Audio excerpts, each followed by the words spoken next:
think Heather is muted.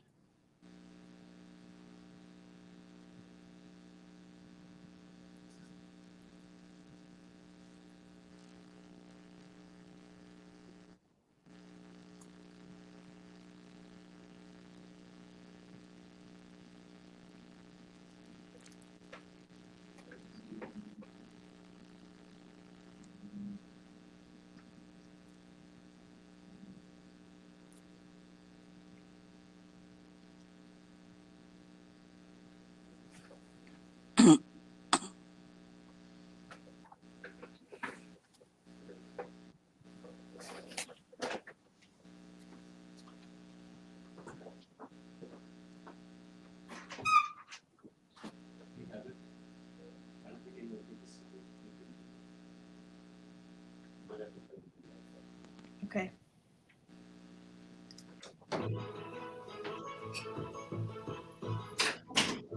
Welcome to Open Table.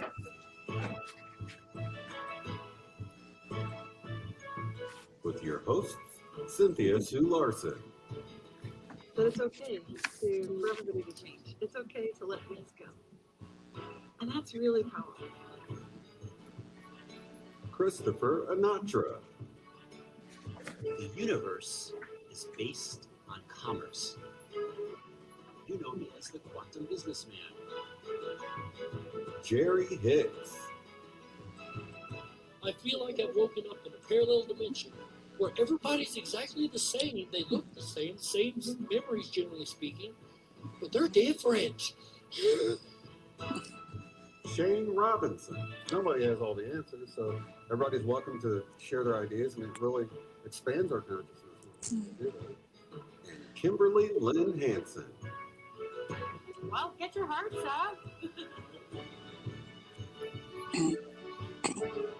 Open Tables. Unique perspectives, new view of reality. And welcome, ladies and gentlemen, to the very first episode of the Open Tables. Before we get started, producer Heather here, can we go ahead and get those first two slides up? I would like to go ahead and do that disclaimer real quick and get that on the way. And then we can get into the meat of this fun show. Ladies and gentlemen, welcome to Season 1, Episode 1, The Golden Timeline. We hope you enjoyed this discussion tonight. I promise by the end it will make sense. We do apologize for the late getting on the air. Also, we had some technical difficulties. Slide, please.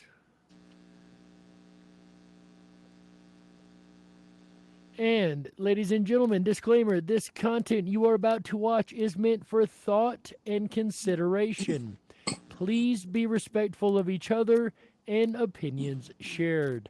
This is a safe space to express thoughts, ideas, and information. Please note that no copyright infringement is intended with regard to inclusion of short excerpts of material that are included in accordance with the fair use under Section 107 of the Copyright Act. Thank you, Heather. We very much appreciate that. Ladies and gentlemen, I would like to now introduce our hosts this evening. We will have 4 hosts each show. Sometimes we're going to switch out who is actually on the panel.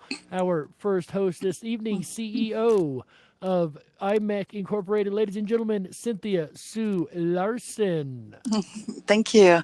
And I'm so happy to be here with all of you, and we share such an interest in the Mandela effect, which is what we're here to talk about today. The idea of this open tables is to really open the subject up, taking a certain theme each time. My background is for over 20 years, I've been researching the Mandela effect. Before it was called that, I wrote a book called Reality Shifts, which covered Larry Hagman, who was alive again and then died again, very much like what happened with Nelson Mandela. So I was documenting that back in the 1990s. And I've got a website, realityshifters.com, where I continued every month to share reports of Mandela effects and reality shifts and quantum jumps. And my background is in physics. Quantum physics was my favorite subject when I was studying physics. And I still work with many scientists today in quantum physics. I'm friends with several of the people in Foundations of Mind, which is, I'm a board member of also and managing director of, and organizing conferences to talk about consciousness. But my passion is right here with all of you guys talking about these mind-matter interactions that we're witnessing. What does it mean for humanity? Where are we going? Let's find out. So thank you. Thank you, Cynthia. It's an absolute pleasure to have you on board. Always love a scientist's point of view on things. It's always good to have a variety of different people. And speaking of variety, we go from a scientist to a quantum businessman, ladies and gentlemen, Mr. Christopher Anatra. Hi, everybody. My name is Christopher Anatra. You know me as the quantum businessman. Yeah, so a lot of people first had exposure to me when I created a video related to my business for my clients that were having Mandela effects, although they didn't understand that it was an actual Mandela effect or what it actually meant. And so that video kind of launched me to create other videos about the Mandela effect and how they tie in together and how Mandela effects, you can find hidden meanings to them, which is the big thing that I love to do. And I do research into something called the Akashic Records. I bring that into it as well. You can think of that as like the internet of the universe is the Akashic Records. So that's my specialty. And I'm very happy to be with everybody here today. So thank you.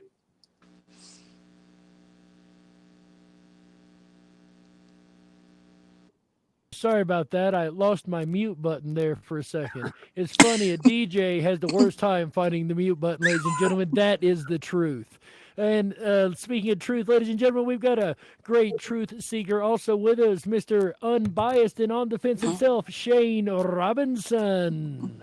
Thank you so much. And yeah, I'm Shane Robinson, and I run the YouTube channel Unbiased and on the Fence. And I actually started it right before I realized the Mandela effect was actually real. I'd heard about it for about a year, and in the beginning of 2017, it rocked my world. I mean, it's a great tool, but it's the most mind-blowing thing that I've ever experienced, because the very reality that feels so solid and unchangeable can change. It's seemingly impossible ways. So yeah, that started me a journey. And like Christopher, I've tried to look deeper into some of the changes and find meaning to it. And I really recommend everyone do that because I think it's really tailored to everyone. And it can be a great tool, not only for your own development, but to sort of wake other people up. Not everybody, because not everybody sees it for some reason. But, you know, I think they can, but I think they're just not open to it, you know. But this group has been so great because, you know, people are so open-minded. And, you know, they're really hungry for truth and really interested in what's going on with this. And so for me, the Mandela effect has really been a great way to bring people together. And of course, myself, along with 3 others, have written a book called Mandela Effect, Friend or Foe as well. Thank you, Shane, for that amazing introduction. I, ladies and gentlemen, of course, am Jerry the Dark Wolf Hicks. It was actually me who came up with the idea to originally found this amazing dream team and kick off this Mandela Effect conference thing that we've been doing for a little over a year now, maybe 2 years now. I am so proud to work with such an amazing dream team here. These guys have been absolutely incredible to work with. Very, very great experiences. Researcher, for those that don't know, for 28 years. The Mandela Effect being my most recent thing that I've been really into. It's absolutely incredible to me. I have done the theory series. My thing is to try to theorize and figure out the deeper things that are going on, perhaps to try to figure out what is the Mandela effect. Like most people theorized on UFOs and ghosts and cryptids, which I've done for years. The Mandela effect is my newest pet project, and I absolutely love it.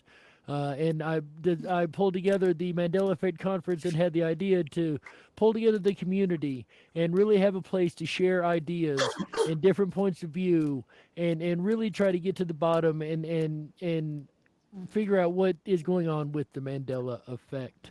And I am so glad to have every last one of you guys here around the world in the chat. It is absolutely amazing. Also, you can find me on Rippin' Common Sense Radio Wednesday and Thursday nights. I do the Dark Wolf's Den show where we discuss a variety of paranormal topics.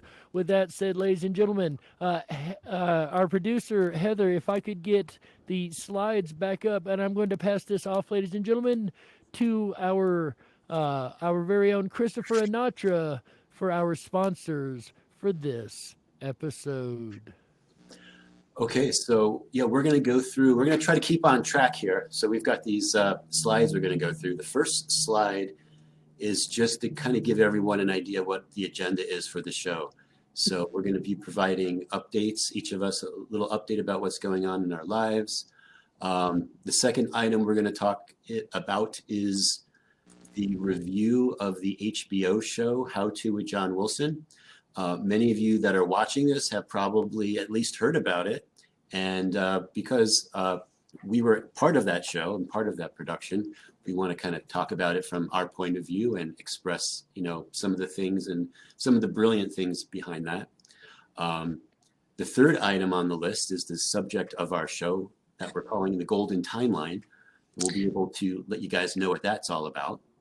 What does it mean, the Golden Timeline? And then at the end, the fourth item on the agenda is to do a live question and answer. So, yeah, and by the way, we do have sponsors to our show. And if Heather, if you can go on to the next slide, I could introduce one of the sponsors. Yes, we have this episode, by the way, season 1, episode 1, The Golden Timeline, is brought to you by the giant rainbow squirrel of India. It's also known as the Malabar squirrel. I heard that when these pictures first came out on the internet, people were literally going nuts over the squirrel. It didn't seem like it was a real thing, like a Dr. Seuss character, but it actually is a real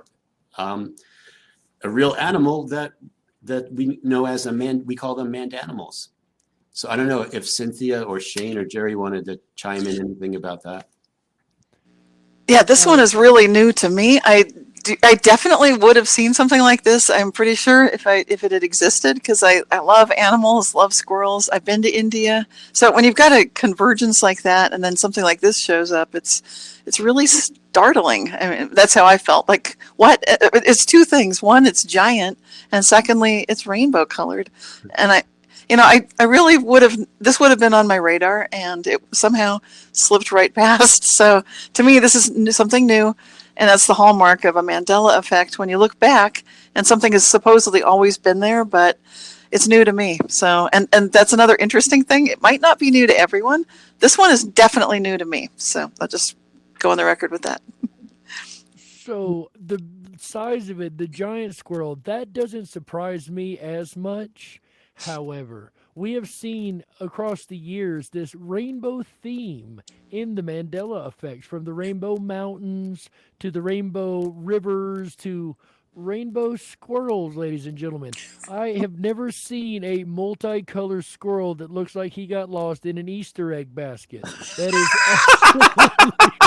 Yeah, right? I mean, totally. Like, what happened? That is so strange. That definitely.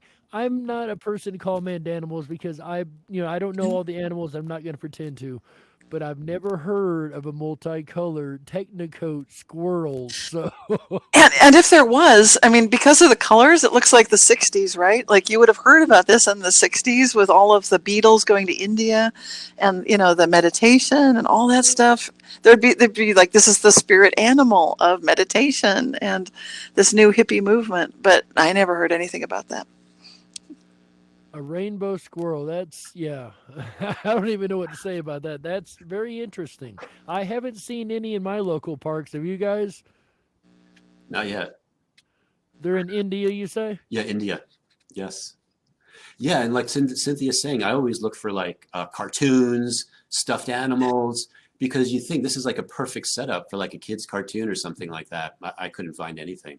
So there you go. I'll be honest with you. If I'm at a fair and I'm playing one of those cheesy games and they've got a stuffed animal of a squirrel and it's multicolored like that, I'm going to think that is the cheesiest B-graded stuffed animal ever. Like, I wouldn't even want, because I think it must have been a knockoff that they just got, Who's ever heard of a rainbow squirrel, right? Shane, is there anything you wanted to add? Shane has had a malfunction and will be back with us shortly. He had a very small technical glitch. Okay. No problem. We do have other sponsors, believe it or not. If we can go to the next slide, Heather. Yes. Our sponsors also include the rainbow mandarin drake duck, a duck like a rainbow. Very interestingly, one was discovered in New York City in Central Park in 2018. No one knows how it got there. They first thought it might have escaped from a zoo, but there are no zoos within a 4-hour distance, at least, that had any of these ducks. Some people feel it might have been someone had it as a pet and maybe let it go. But yeah, I never saw ducks like this before in my life. You know, guys, I don't, for some reason, I got so much going on. I don't always have a chance to look through the slides previously. And you're getting like a raw first time view here, ladies and gentlemen. This, I could see like a regular mallard with the blue, right? That makes sense to me. Then it looks like it's got into like a kindergarten class where they just used glue into the paper that they had left over and just stuck it to them.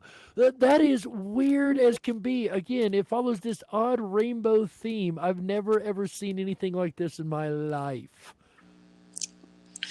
Now, this one may or may not be new to me. I vaguely remember something about an Asian duck that was kind of exotic. So, like I said earlier, sometimes you might hit something, and for me, I'm not really sure about this one. It's sort of on the verge of a memory, like seems vaguely familiar. Like maybe I've heard of an Asian duck that was super, super fancy, but I have never seen one in America. That was really weird when it showed up in New York for me.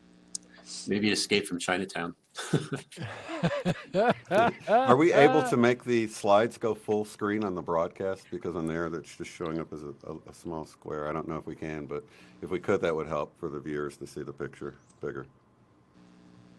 Because it's big for me, but it's not on the broadcast. We're just getting used to this new system we're using. Right, so. yeah. So we're kind of figuring it out on the fly. But yeah, the squirrel and this are brand new to me, but I can't say for sure whether they existed. I couldn't put them in my 100% pile, you know. Well, like the Rainbow Mountains. I can for sure put the Rainbow Mountains, which is another rainbow thing, because when I first found out about them, they were in one location. And then I went to show somebody a few weeks later, and they were at like 3 or 4 locations. And I'm not sure if it's grown since that time, but, you know, it's like when you really think about it, you're like, China, yeah, could have maybe. And then they're like all over the world. It's like, wait a minute, I just researched this, and now I know they didn't just pop up all of a sudden, but apparently they've always been there. So I love that. And there are more sponsors. We'll go to the next slide, Heather.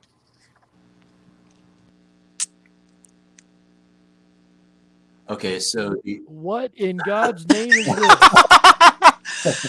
It's the peacock spider and the rainbow grasshopper. The peacock spider is in the jumping spider family, and they're in Australia.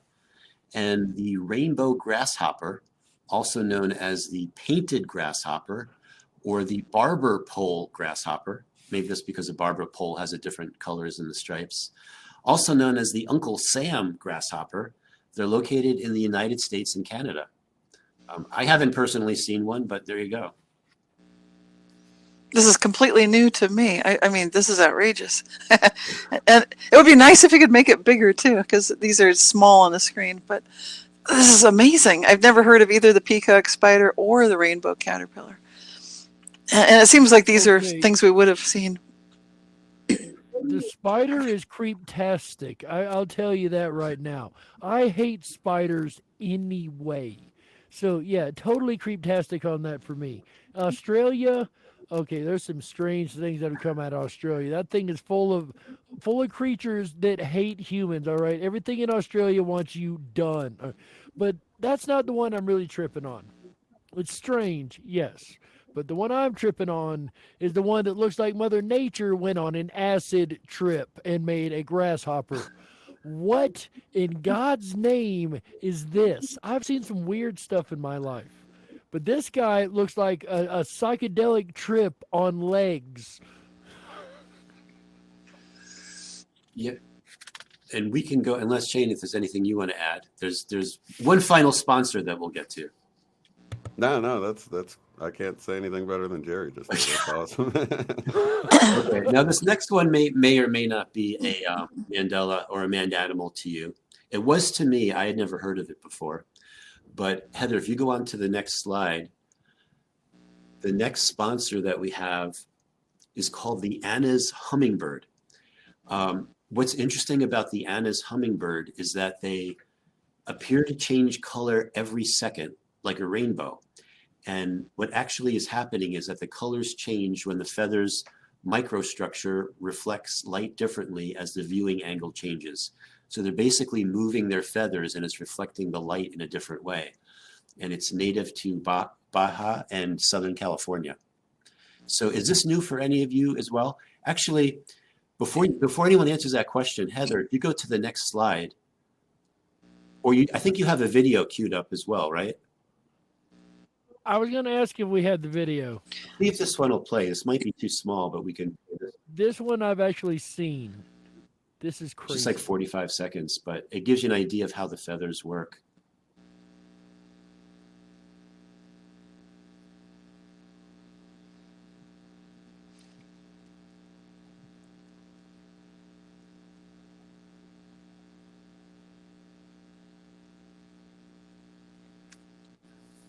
So is this type of phenomenon new to anyone else? This is really neat. It's brand new to me, though. Yeah, I'd never seen anything like this. It's amazing. It almost looks fake when you're watching it, but you can see how they can sort of perk their feathers up a little bit and either without moving, just kind of perk them up and change their color instantly, or move and change the color. So I was really checking it out at the different ways that they move and how it does make it hard to focus on them because they completely change from, pink to yellow. And yeah, I would have definitely noticed this, like a chameleon, but in a different sort of way. Right. Yeah, this one I'm not sure. I feel like I might have seen something like this, but I don't clearly remember it. So it's definitely interesting. So I was watching a video the other day. It wasn't the same video that I thought. Yeah, this is the one. I stand corrected. Here's the one I was watching.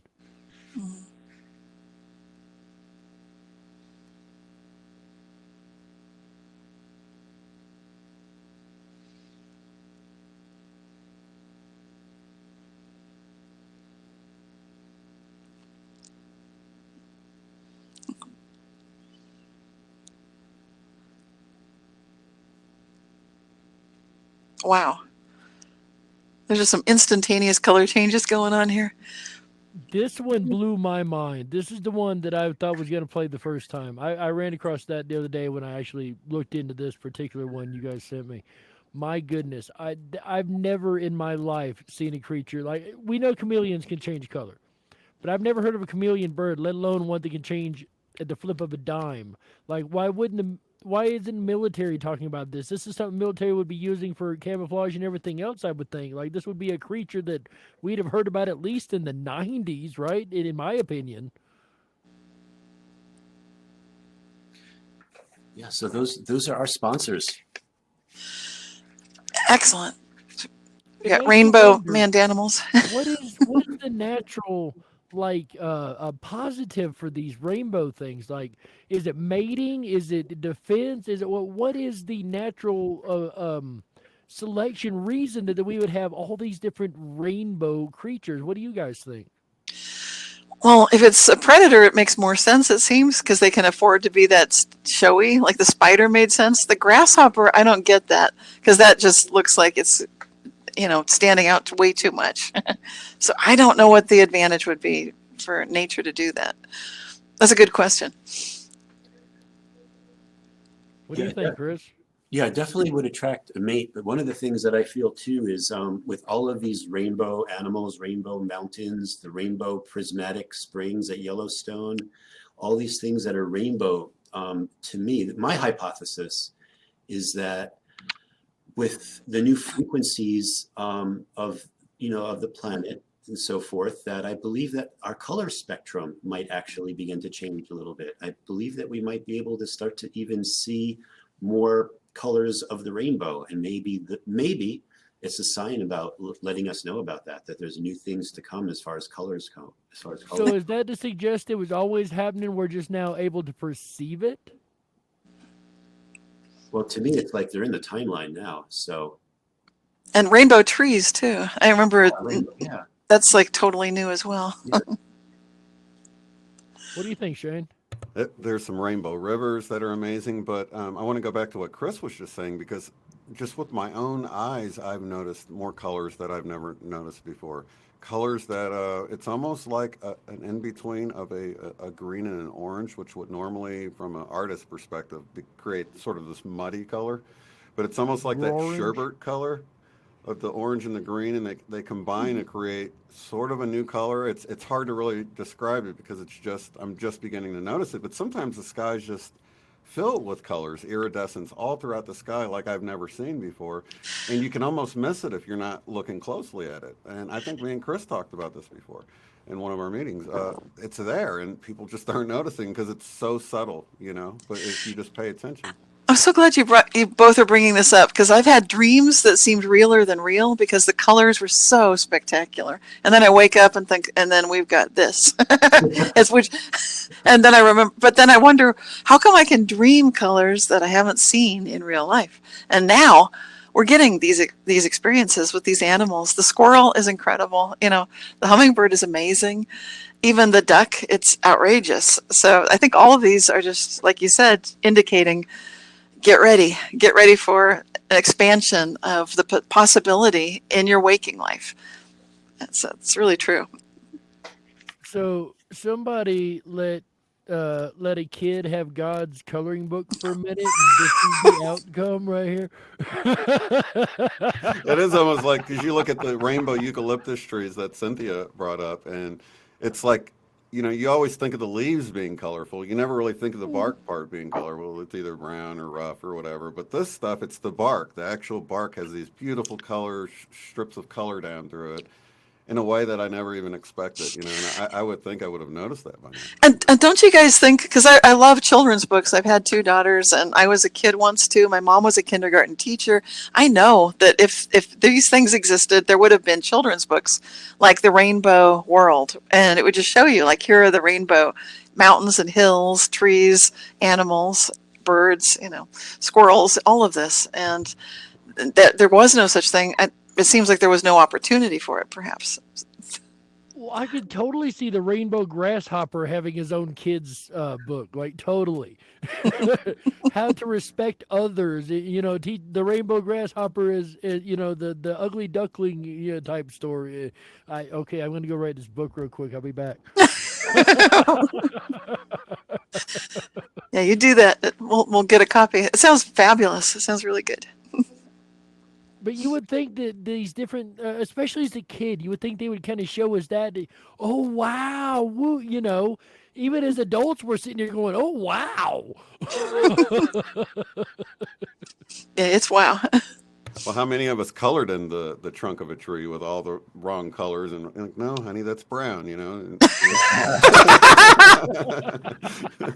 It's a rainbow eucalyptus. We would have had, right. Yeah. Perhaps the stimulation is breaking down, and we're seeing the pixels more clearly. The different colors are breaking down, right? What do you think about that idea? Or it's getting better. Or it's getting better. Yeah. Could be upgrading to the next level, right?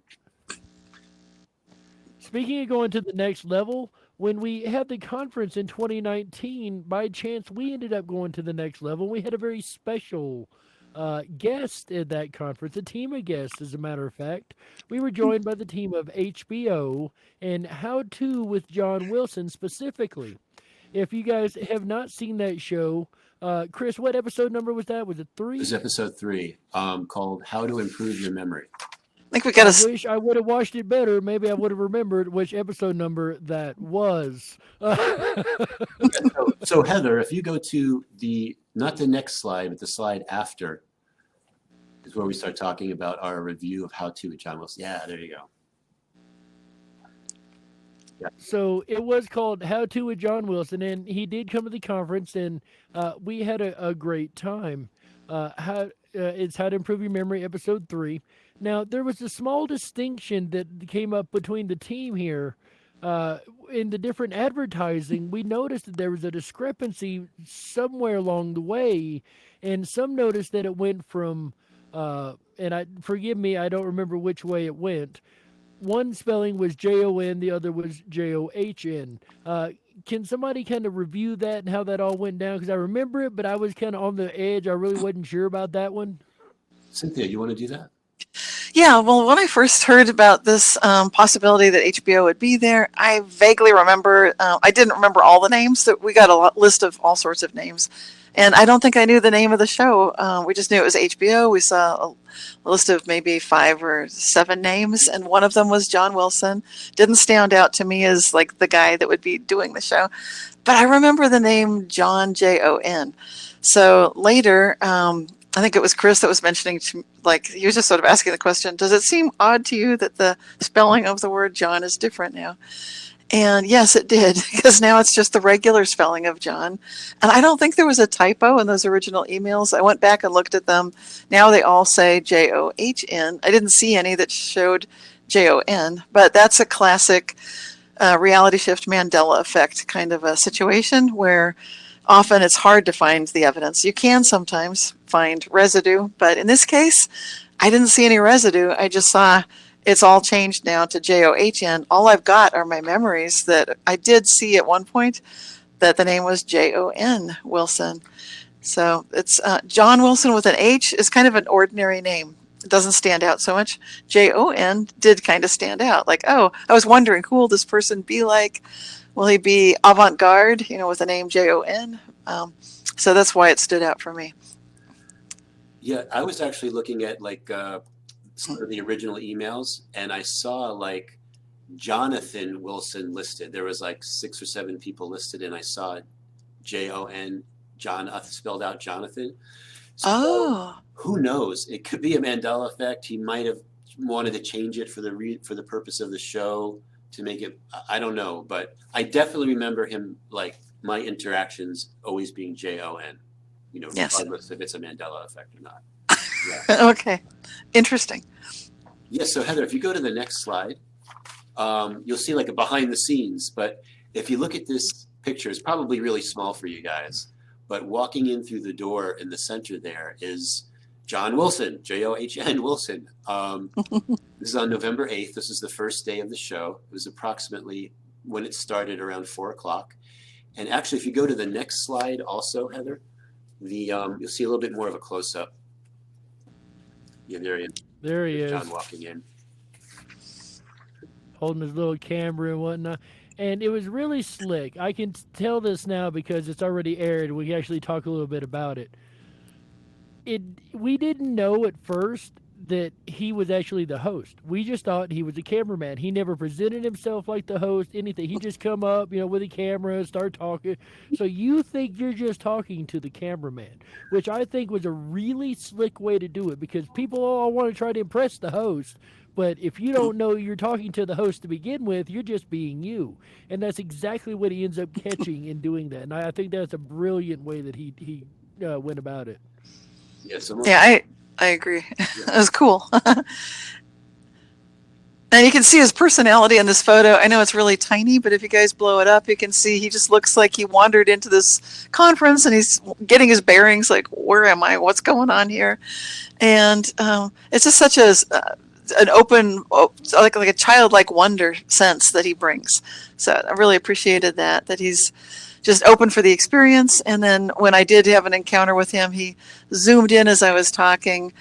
I think it was Eva, as I was talking with her about something. And so they picked that up on the show. And I didn't know he was the host of the show.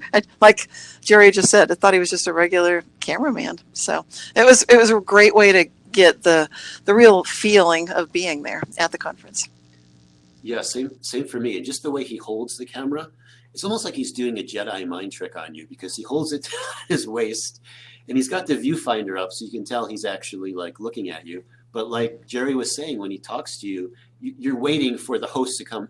You don't realize that he's the host. You think he's just a camera person. So the whole time, so you're talking to him, you're very relaxed and comfortable, waiting for this John Wilson person to appear, and turns out he was the whole time. There we go. That's a better picture right there. There we go. Yeah. That should be a little easier for our audience to see there, I do hope. We do apologize. Again, we are just working with this software for the first time, trying to figure it out. So We're just figuring out how it looks on the screen and everything, so do bear with us. We do appreciate it.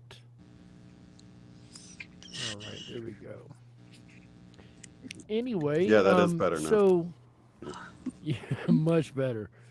So we had a great time. I know I had a great time interacting with them. They come and said they were filming a documentary. Now, this was a little controversial in the end because we found out later that it was a comedy documentary, which caused a little bit of concern amongst the group. A docu-comedy, I think they call it, right? A name I never Yeah. even heard A until this docu-comedy, show. yes.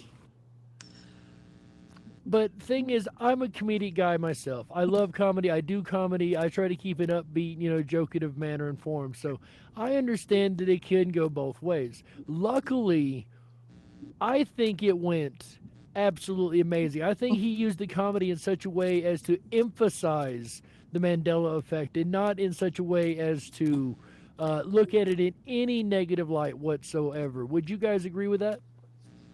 Absolutely. Yeah, I think it was done with good-heartedness. So when it comes to comedy, there are different ways to do comedy, and some of them can feel less respectful.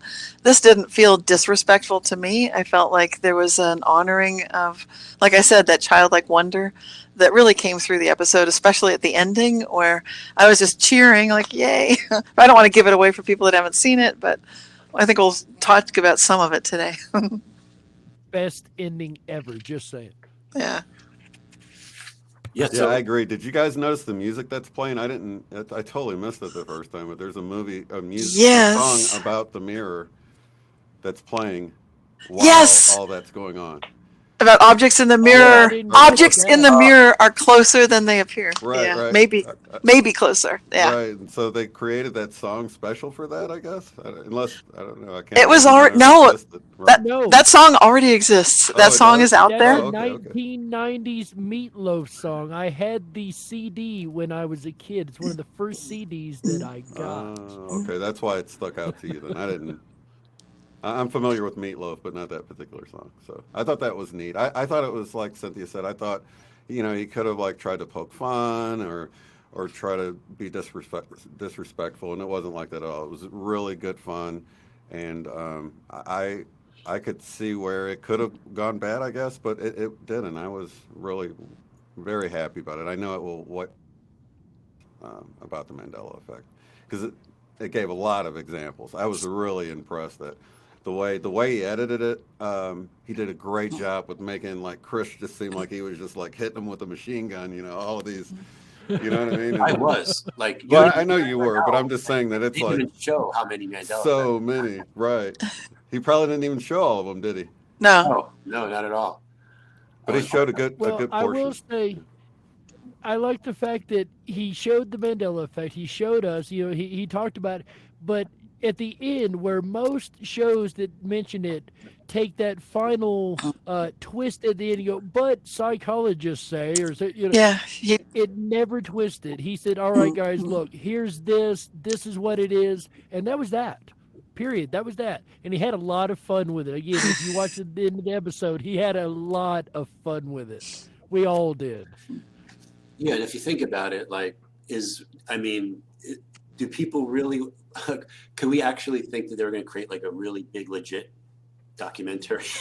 I did, but now I was hoping that would have been nice. But it's still got the message across. And what's interesting is that I'll just say this too: people have been contacting me personally because they've been able to track down the speakers about the Mandela Effect conference because you showed the brochure on the air. So people have been able to go to the website, see who the speakers are, watch some of the videos. I've had people emailing me questions like, "Hey, I found out about you on the John Wilson show, blah, blah, blah."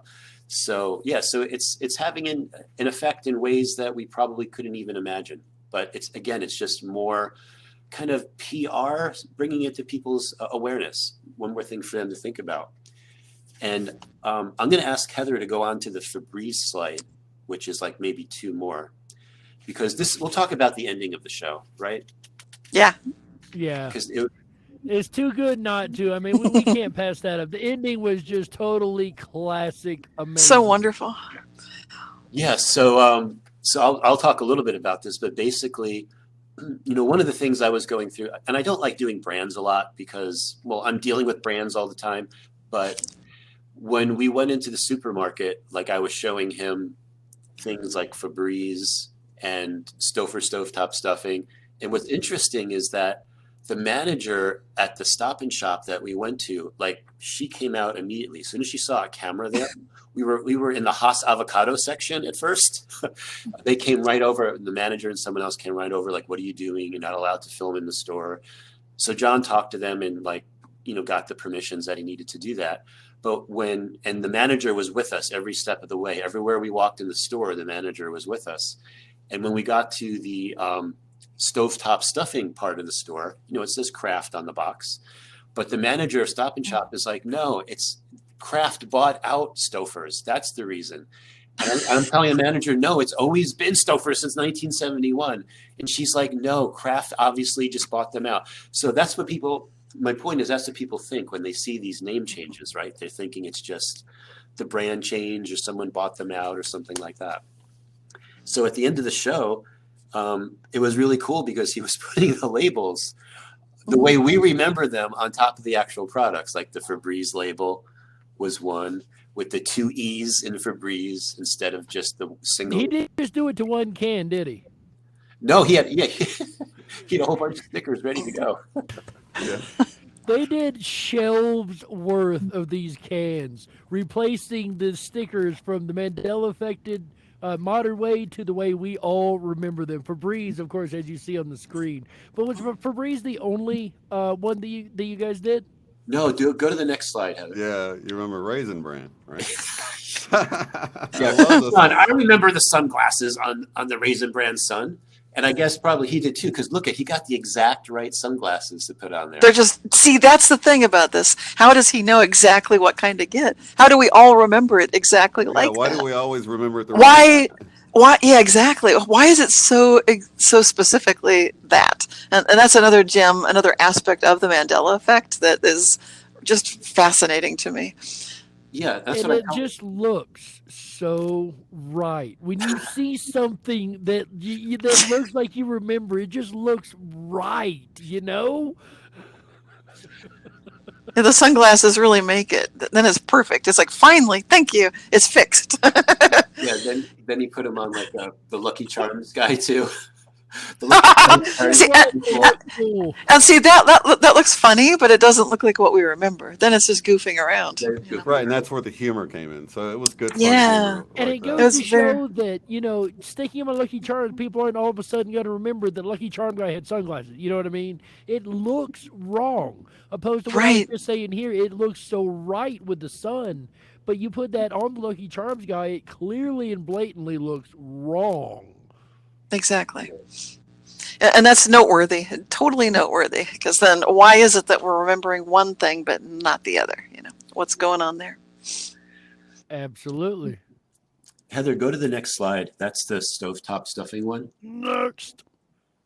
And this is like when people you just are misremembering about Stovetop stuffing. I'm like, how many people could just make up like a weird name like Stouffer's Stovetop stuffing, right? You don't just like make that up.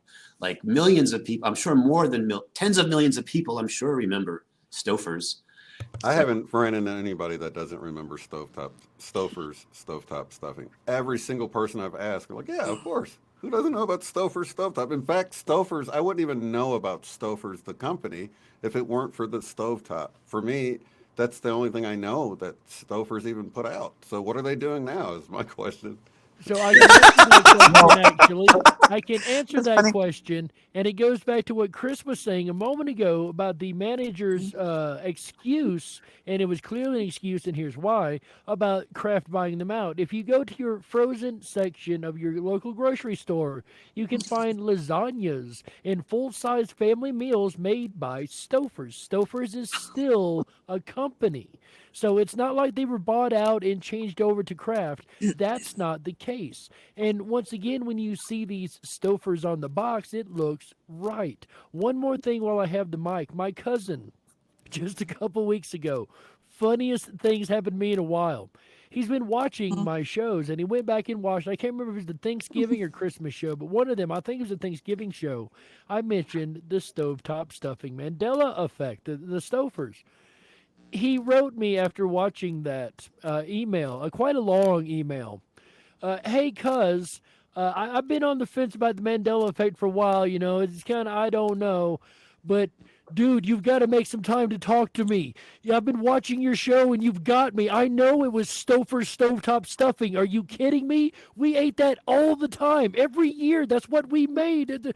I mean, he was losing his mind over this. That is the one that has grabbed him and pulled him over the fence into the Mandela effect 100%. So that's just another example of someone that remembers it the way we do. Yeah, and I just want to add to this conversation about stovetop stuffing, you know, reading into Mandela effects. I call this, and again, this is my hypothesis, is that it's a timeline brand takeover. And I'm going to create a video that explores this in more detail, but it has to do with taking the light of from families that are together celebrating Thanksgiving, which is a very interesting concept. But basically, so when families get together for Thanksgiving, you know, they can get their turkey from someplace, their cranberry sauce from someplace else, their whatever it is, mac and cheese. But usually stuffing is a constant that's on all the Thanksgiving dinner tables.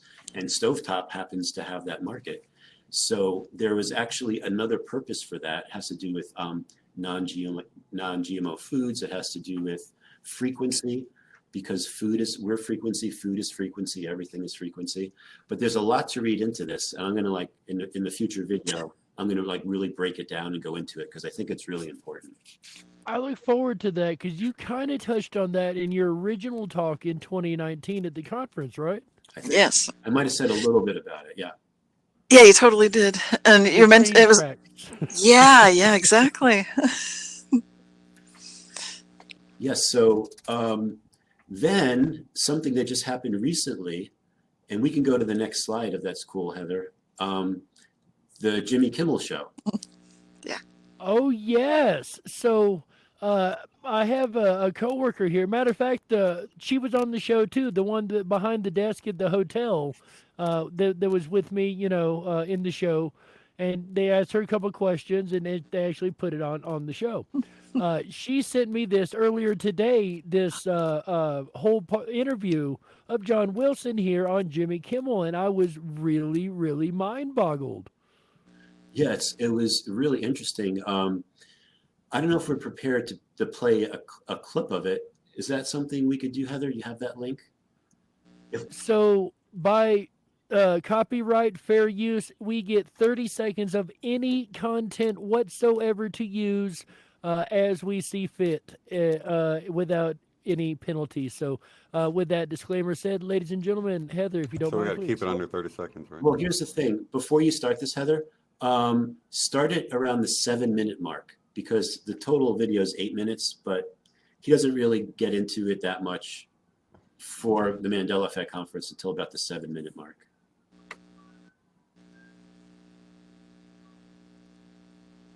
That's good. So yeah, I think it's right after this here where he's asking the question right there. Yeah. Do you guys hear? And I don't hear anything.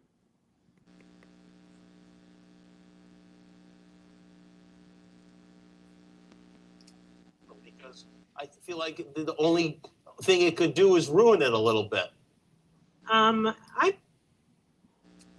You make the show, and I decided not to ask them because I feel like the only thing it could do is ruin it a little bit. I mean, you know, if you want to throw me a couple softballs, I'd okay, the guy you meet in the supermarket, who then takes, who then you learn has this amazing, and we don't have time to get into it, but people must watch this episode where he speaks about the Mandela effect, which is, again, will take too long to explain. And you wind up going to Idaho to a convention that it seems to be running. Was he just in the supermarket? Yeah, I mean, he was in the Stop and Shop, and I had no idea about the Mandela Effect Conference. I was I mean, these are the moments I live for, and this is why I make this kind of work. Well, I feel like this show just like happened at the right time. I mean, it seems like we needed this show right at this time. It's called with John Wilson. It's on HBO Max. Want to stop the clip? Yeah, stop. Yeah, stop. Yeah. And that, ladies and gentlemen, happened just 2-3 nights ago, right? Very recently. It was definitely within the last. I think it might have aired like 4 or 5 days ago. Recent. Yeah. Yes. So, and I thought it was really cool how Jimmy Kimmel said, like, you should watch this show. And it looked like he wanted to try to explain the Mandela effect himself, but it's like, it's too complicated to explain here. But the fact that he knows it's too complicated, he's clearly done his research into it. And that just goes to show there are a lot more than just us, quote unquote, average Joes that are looking into this. It's like everything else, like UFOs and anything. It don't care if you're rich or celebrity or barely making it by, you're going to be affected if you're affected, right? So there's people at all levels that are affected. Go ahead, Cynthia. Yeah, I got to talk. This is amazing. In the last, I've been researching this for more than 20 years. This last month, this February 2021, is the first time ever that people are giving me their full names when they report Mandela effects and reality shifts through my newsletter. They're saying, yeah, put my email, put my full name, put a picture of me. Yeah, I want everybody to know. I want people to contact me. And I've been studying this since the 1990s. This is huge that we're getting to that point where people, because in the past, when I'd hear from someone who's a doctor, lawyer, airplane pilot, any profession where they felt like, oh my gosh, I can't let people know about this, they would say, just use my first name only. And then I would beg them, please let me get your city and state or location, because I'm tracking it for more than 20 years, month by month, by location, like the type of reality shift. I question back and forth with them. When these firsthand reports come in, it's very important. But I just want to say that this is huge. And I agree with everything you're saying, Jerry.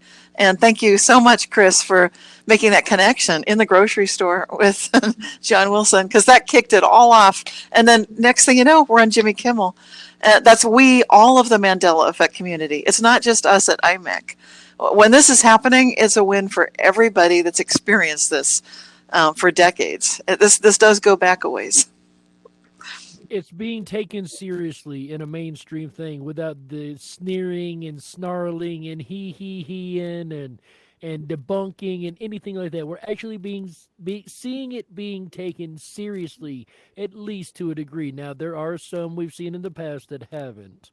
But recently, we really haven't. It's becoming a mainstream thing, something everybody knows about. And that's amazing that just this year, people are finally, after 20 years, bold enough to say, yeah, I'm experiencing this. I mean, after 2020, I think crazy's done gone out the window anyway. That's a whole new relativity to that term, but that's so amazing. Very funny. Very true. Well, you've been noticing that. I know, Jerry, you work with all sorts of conspiracies and stuff, and people are just more open-minded in general across the board, doesn't it seem like that? I know with my personal interactions with, like, family, my sister, for instance, she told me about the movie. She goes, hey, and then she told me about this other thing. You think it could be a Mandela effect? So it's like at one point, everybody was sort of like, they didn't even want to hear about it, but now it's like it's happening. They believe it's happening on some sort or something. In the last year, we've had more conspiracy theories guaranteed to be not conspiracy theory anymore, but actually validated as truth than we've had in a long time. Right now, conspiracy theorists look like the smartest guys on the block. We were right about UFOs. We were right about most of the political government stuff. We were right about a lot of the cover-ups back in the day. If you look at all the and I'm going to do a show about this tomorrow night, as a matter of fact. Lately, we've had like validation after validation after validation. So, I mean, people are looking around going, wait a minute.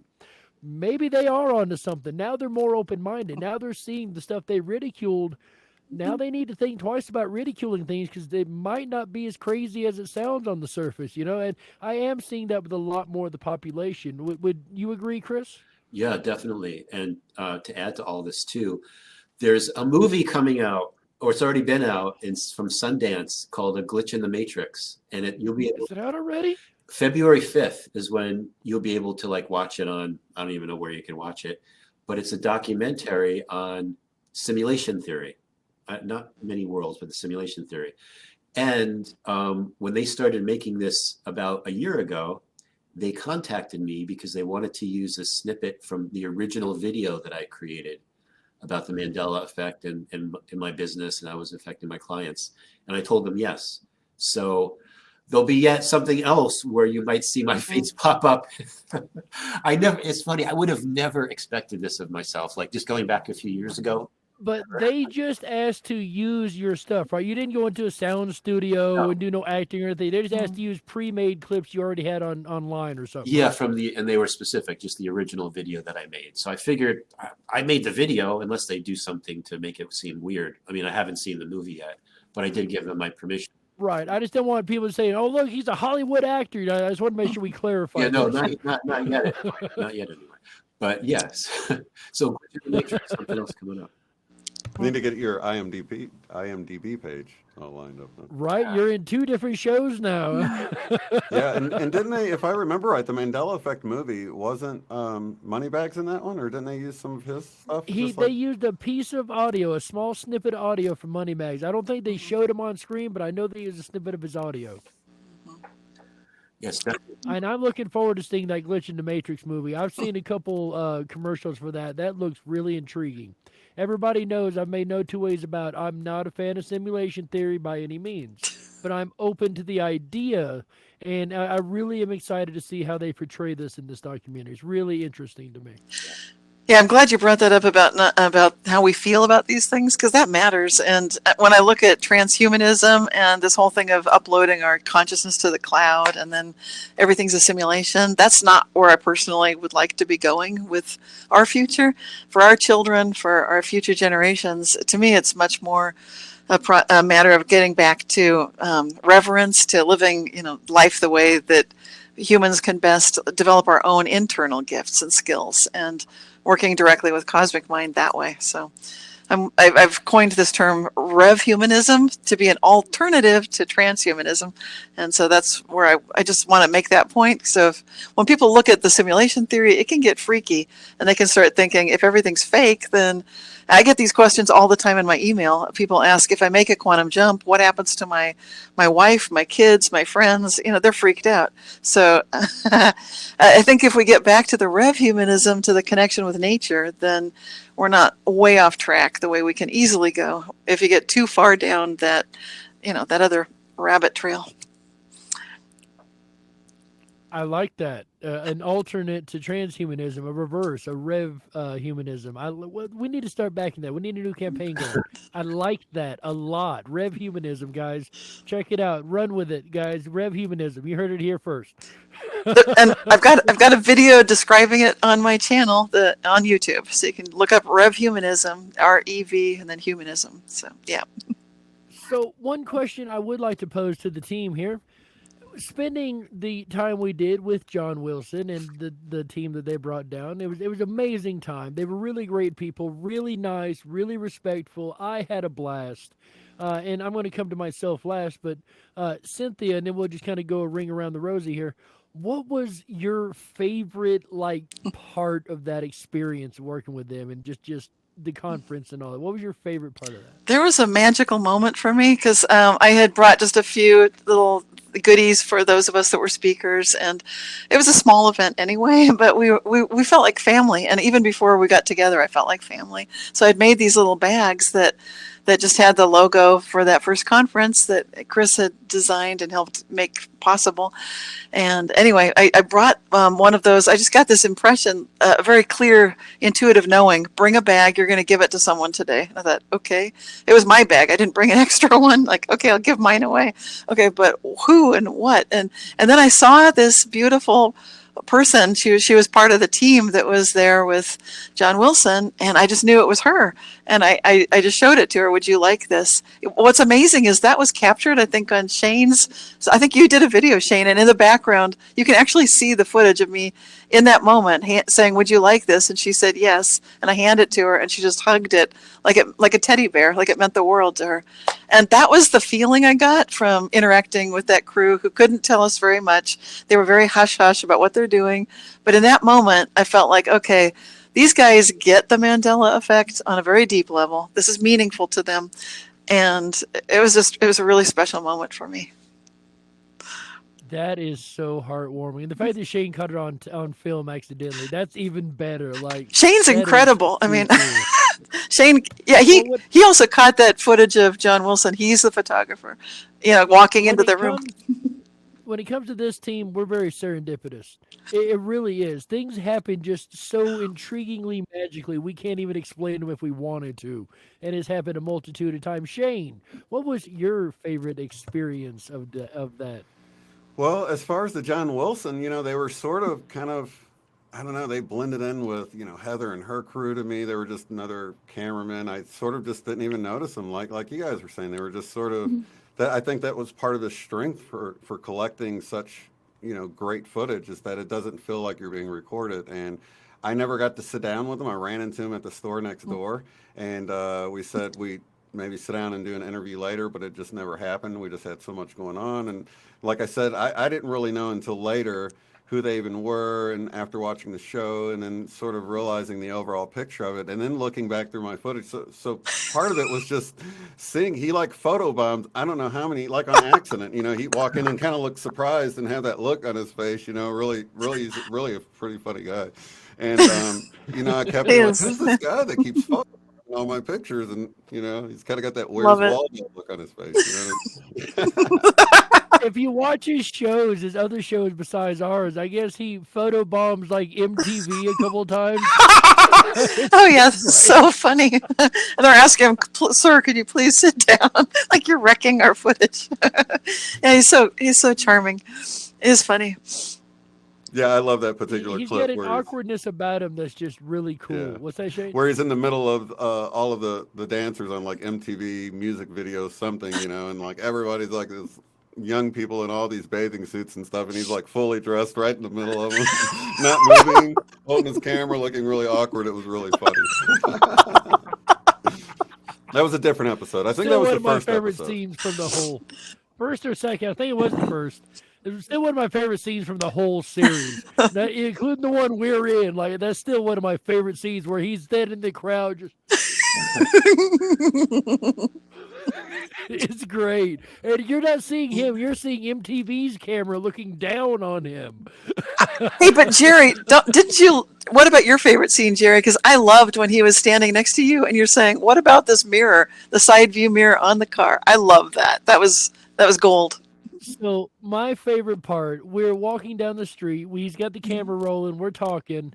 And I just got this thought, hey, man, are you Mandela affected? Straight up, are you affected or not?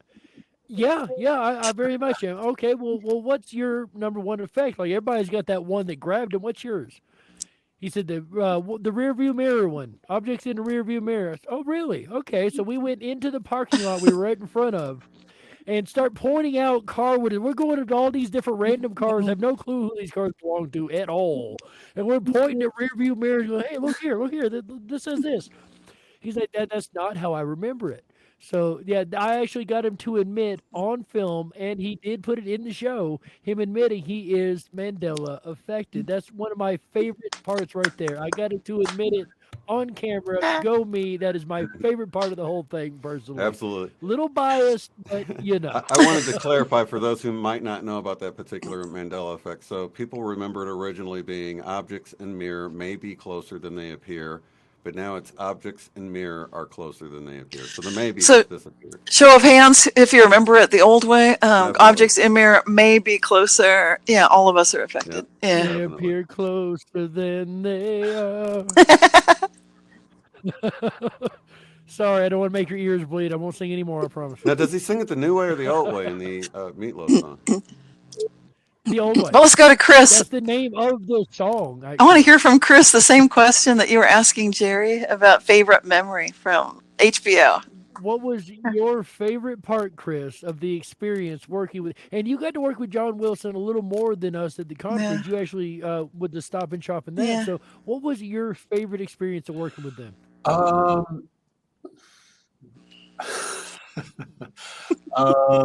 You know, it's funny because as you were talking, like when he was at my office, he was telling me the same thing about the objects in mirror. So there was one point when I got my car, he wanted to ride with me in my car to the supermarket. So he wanted to see it on like he wanted to see if it was on my side mirrors. And guess what? My side mirrors say nothing. There's no writing at all. It seems like on new cars, they've just taken the right. It doesn't say it at all anymore.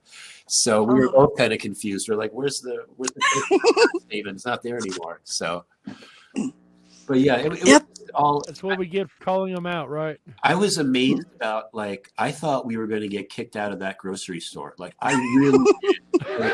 Like, she was not taking anybody's BS. She's like, camera out of here. This is not allowed. You can't be taking pictures of Haas avocados, blah, blah, blah.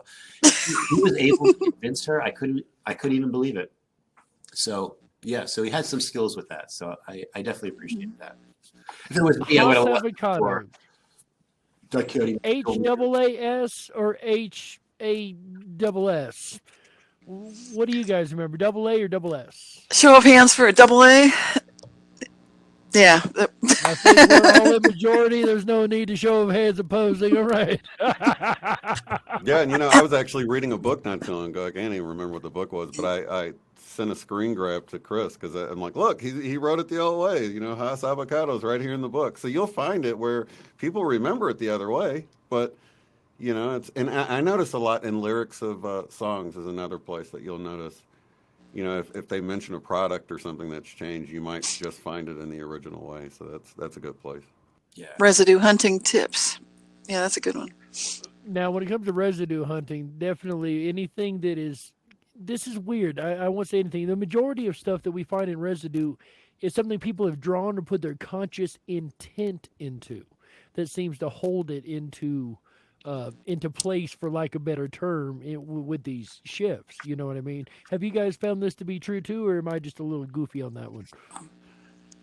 Yeah, I have found that to be true. I'm not a residue hunter per se, but it does seem like when I find it, that's the case. It was someone's work of art, like, the JFK car. You'll see a model that was created according to the way people remember the original Zapruder tape and that kind of thing. Yeah. Yeah, or you see, like, you could, for Halloween, buy the Richard Simmons costume, and it comes with a headband. So somebody's remembering that, right? Right. Speaking of remembering, before we forget, we need to jump into the meat of our episode here, because it wasn't just John Wilson that we had to talk about. There's another phenomenon that showed up over, the last 6 months or so, maybe a little less than 6 months. Chris, you want to fill us in on this phenomenon that has been occurring recently? Yes. Heather, our great producer, can you move to the next slide? The golden timeline. Bum, bum, bum, bum. Okay. The silver monoliths. I think probably everyone watching has heard of the silver monoliths. The first one appeared in Utah on November 18th, 2020. I think we're all familiar with that one. A second one appeared on November 27th in Romania. A third one appeared on December 5th on the Isle of Wight. A fourth one appeared in Belgium, a fifth one in Spain, and a sixth one in Germany. And there were at least 6 of these silver monoliths. There's at least 6 of them. So you guys all remember the silver monoliths, right? Yes, I absolutely. Do. Yes. It was a big deal. It was showing up on the nightly news. Mainstream media was picking it up. It was a big deal. It's kind of like, look, here's the next one. And it was a welcome break from the bad news.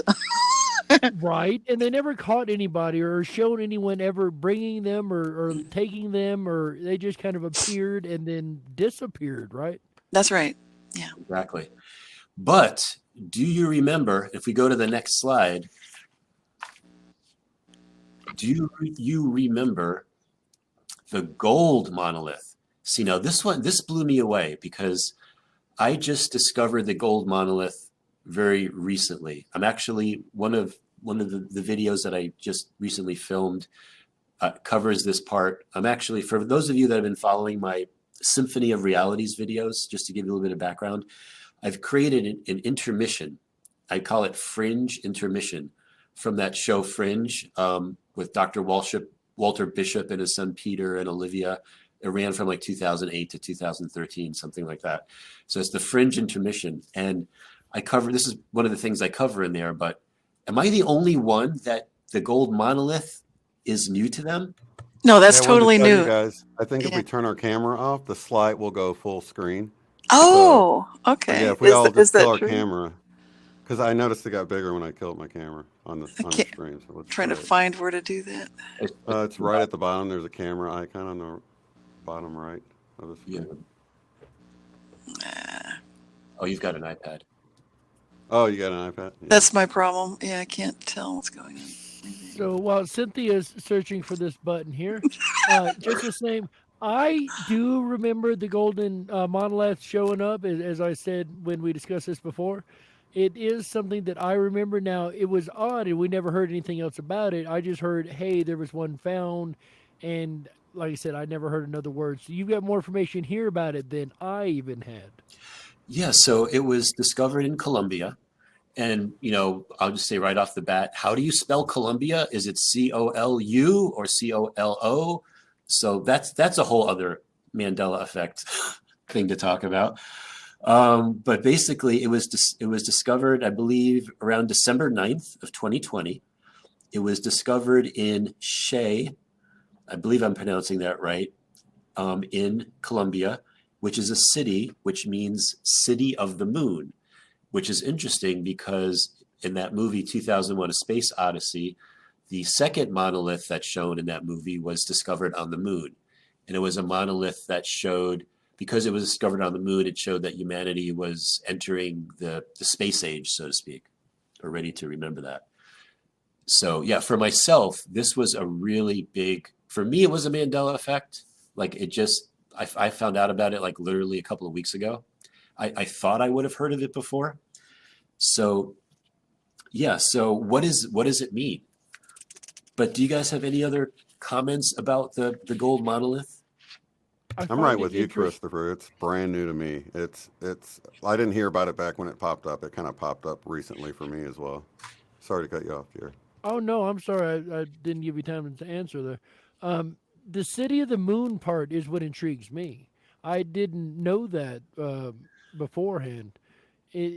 It's of course, in the movie 2001, it's got the monoliths, and that's what everybody referenced when these first showed up. But that's interesting that where it was specifically in Colombia meant City of the Moon, and it was the golden monolith. That's intriguing. Yeah, and if we go on, Heather, if you go on to the next slide, I just have some comments there. By the way, is the screen bigger for everyone? It actually is. I was looking on the YouTube. It is Yep, it went much full bigger screen now. Okay. So yeah, we might want to run through the slides when we get to Q&A, just so people can see the pictures or something like later on. Though. Yeah, that's a good idea. So the gold monolith, man-made. I think it's pretty obvious that they're man-made, right? There's also a question of time traveler influence, which is something that I talk about, where you could influence a future version of yourself, could influence a current version of yourself, so to speak. It's another way of looking at another way of doing time travel, so to speak, not actual time travel, but influencing.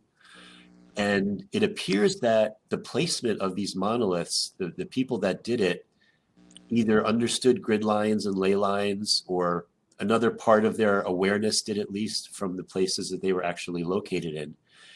And so the hypothesis that I draw from this, and you guys can comment on this as well, is I consider these monoliths signposts or marker stones.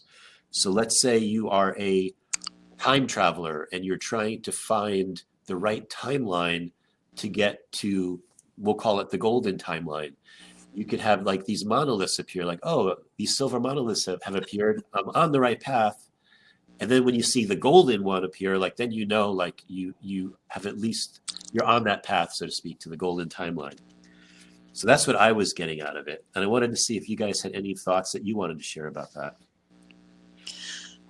Yeah, I kind of dropped out. Now I'm back in, and I've got a technical issue. So sorry about this. I don't know how to. Same Anyway, thing happened to me too. Yeah, I got the blue screen of death, they call it, where my computer just went blue and completely crashed earlier. So that's why it disappeared. But retrograde, Mercury retrograde. it is. Yeah.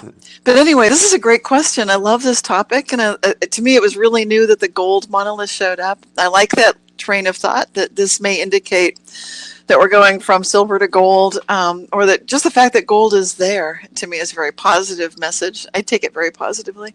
And I don't know what else to make of it. But when we combine that with the rainbow phenomenon of rainbow trees, rainbow hills, mountains, rivers, animals, and then we've got this gold monolith, I think the combination is showing that there's a good feeling here, that even in the midst of all the chaos that may seem like is happening worldwide, that there is definitely, it's like that rainbow, it's that feeling of hope. And I think that's the message of the rainbow, is that things are not as bad as they might seem, and it's not the end of the world, or it may seem like it sometimes, but I think the gold timeline is really showing that as well. Like, don't feel like it's ever too late. And that's the big message for me from the Mandela effect.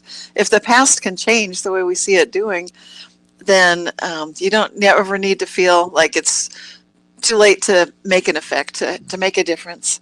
And that's what I love about what you're saying, Chris, about the timelines and about the awareness that we can have of bringing our own vote into the timelines of the future. And that ties in with, again, Rev Humanism, just accessing human technology that's intrinsic to us and our connection to the cosmos. I wanted to bring up two other gold things, Mandela effects. That is C-3PO's leg that turned silver. That's another gold to silver, having to do with gold. And then for a lot of people, there's the Robert Frost poem that was quoted in The Outsiders, which people remembered it as Stay Golden. Yes. Probably. Yeah. And it's Stay Gold. So people remember it as golden and gold, but now it's currently gold. So if you remember it as Stay Golden, then for me it was Stay Gold, but I watched it more recently, and you know how that's strange, the way that you can almost overwrite the memory. So if you don't know about the Mandela effect, you remember it as a kid, and then you watch the movie and you're like, oh, I must have just remembered that wrong. And then you don't really think much about it, and it's almost subconscious. Your brain just overwrites it. And I think that's what I noticed about my daughters working in a store. They wouldn't notice a lot of the cereal box changes and things like that, because I think subconsciously you walk by them, you see them a certain way, and you're not really thinking about it, but you are overwriting the memory. Your brain just subconsciously just sees by Fruit being Loops exposed to spelt it. wrong. Yeah, exactly. Yeah.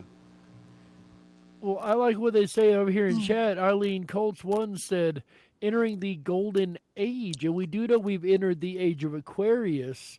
I think everybody astrologically is even agreeing with that last square that we had just a couple weeks ago, that we are into the age of Aquarius now, which could be the new golden age, the age of knowledge, the age of knowing, the golden timeline. Things right now, I'll be honest with you, looking around, they look a little weird. Okay, they look really weird and strange in what's going on in the world. But remember, you have to have bad every now and then to appreciate the good. So it could be headed toward the golden timeline. And what we're seeing right now could be what it needs to happen to roll out what needs to happen later to become the golden timeline, to get rid of these things that are emerging as problems, so we can see the problems so that they can be dealt with accordingly.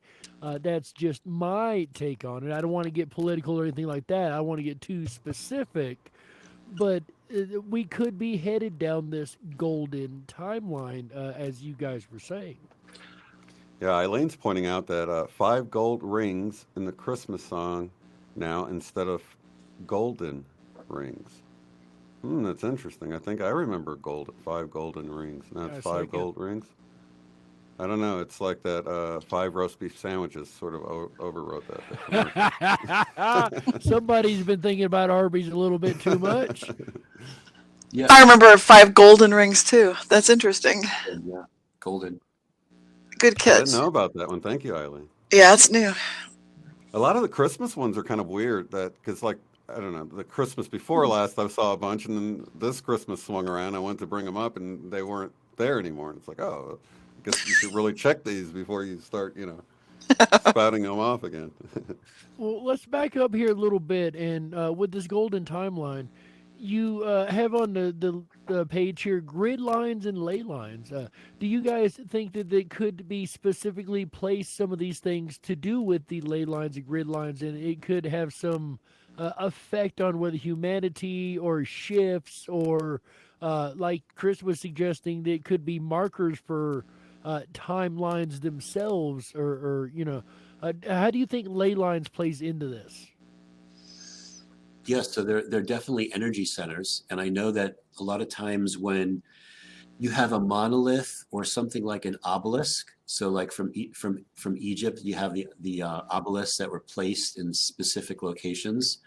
The Washington Monument in Washington D.C. That's an example of an obelisk, and a monolith and an obelisk. They're pretty similar. I think the main difference is that an obelisk has more of a pyramid shape to the top, where a monolith is more flat. But usually they're placed in a location to amplify energy that's in the area or do something with the energy, and that's what it appears to be. Why placed in that part in Utah all by itself? That unless those Park Service guys spotted it, who knows how long it could have been there for. So yeah, it seemed to be like on specific locations like that.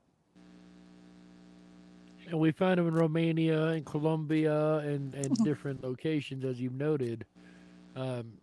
And it could have something to do with equalizing the Earth energies. And the one golden one, maybe that's the one trigger point for the rest of the silver one. I'm just talking off the top of my head right now. But anybody else got anything they want to say about that? About I would ley like to talk lines about consciousness. Maybe, I mean, the way we're finding out just how effective consciousness is. Could they have just been placed there just to get the collective to focus on it, to do something? I mean, could this be a possibility to explore? They meaning I don't know who. Right, they being Anybody, I don't the know. royal they, right? Well, even there are space days or anything. But they do have rivets and stuff. They look man-made, correct? Yeah. But they could have Very. been made to look man-made too. Well, I would like to say for any time travelers that are watching this, if you can at least start by finding the Tiger King timeline, because that was definitely some kind of a timeline when that Tiger King show became popular. That connects into the Silver Monolith timeline, and then that connects into the Golden timeline. So follow that path, and you should look for the Tiger King. But it could have to do with reasserting the Earth energies also to move us into what is going to be this golden timeline. I have noticed people becoming more aware and more knowledgeable and more open to. And we were speaking about this earlier with even the Mandela effect, more open to being. Yeah, this is. I want my name on this now. I want to be known as the one that said this. You were speaking of earlier, Cynthia. So I do see a growth in humanity, a growth in knowledge, a growth in the ability to see through the veil that's been pulled over our eyes for so long. Would you agree with that? Absolutely. Yeah, I think that's the key with the monoliths. Is it's an art to me. Art installation that was happening globally, and it was the fun sense of like, here's something to take our mind off of everything else and focus hopefully on something positive. And I thought that was brilliant. So even if you just take it down to the lowest level and say, oh, it's just artists doing this, it's still pretty fabulous because it does exactly that. It gets our attention focused in an upward direction and wondering what else is possible. What does this mean? And the fact that there's nothing on it, it's just a monolith. I don't think there are any symbols or words. That's interesting too. The lack of a message is the message. So it's basically tabula rasa. It's kind of like carpe diem, seize the day, make it what you would like it to be. So it's it's almost the best statement of all, which is, I love to ask how good can it get? That's what it feels like to me. It's like it's asking, so what would you like to put on this? And when you are the creator, that's the kind of good question that you want to start asking. The how I good like can that. it get path, which actually we can go to the next screen. Well, before we do, Shane, I had a question for you. Right. When these showed up, were you noticing any correlations with shifts, Mandela effect shifts, or with them like popping up at different times? Did you see anything like that, or? Man, it's just so hard to know because whenever you notice something, you don't know if it's just changed now or because it seems like, I'm late to the party with a lot of them, or it's just the other way around. People are like, oh my gosh, did you hear that, the Flintstones change? I'm like, man, that was like 3 years for me, and it's, so I don't know, man.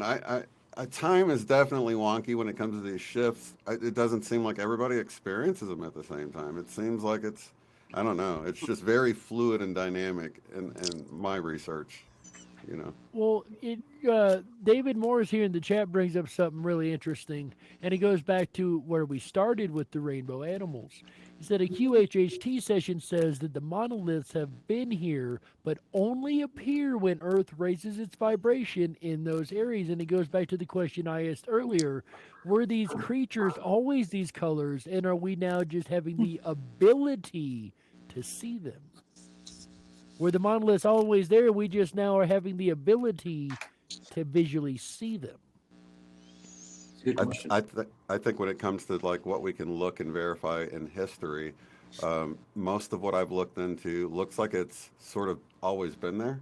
I mean, nothing sort of popped on the scene, because my first thought, even before the Mandela effect, it's easier to think maybe somebody was playing around with DNA manipulation, CRISPR, that sort of thing, and just maybe playing around and like, let's see what these colors on a squirrel will look like or something. But no, you a hippie with the CRISPR machine, right? That's a Oh, dangerous God, thought, I tell a you. beautal, colorful world, right? But yeah, if you Walking can around with imagine, tie-dye skin in here in a couple months.